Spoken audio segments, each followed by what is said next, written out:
A day in my life as a Filipino wife na tambay lang sa Jamaica.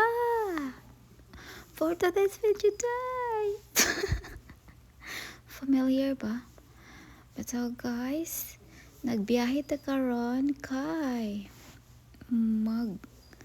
ngita og panihapon.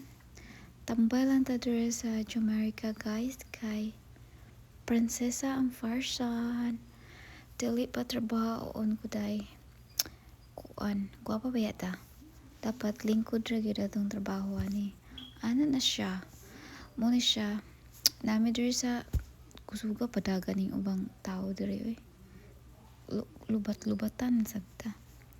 So guys, it's Valentine's night and mangaon mi sa gawas.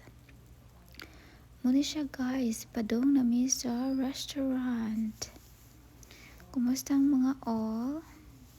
Kumusta mo siya mga guys? Muna siya, vlogger ta karon. Vlogger ang person. So muna siya to guys.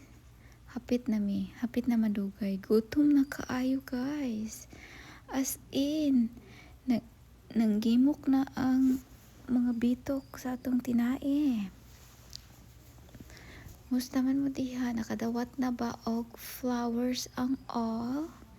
Nakadawat na mo chocolates og unsa pa na diha? Okay ra sab og wala oy. Hulat-hulat lang mo sa inyo mga Valentines. Basin di ay afam ra gyud ang para sa inyo ha. Pilian ninyo ang Jamaica ha, kay magsilingan tayon ta. Hapit na jud, kamay na jud ko lang. Uy, gutom na kayo. Unsa na pass mo na ta ni.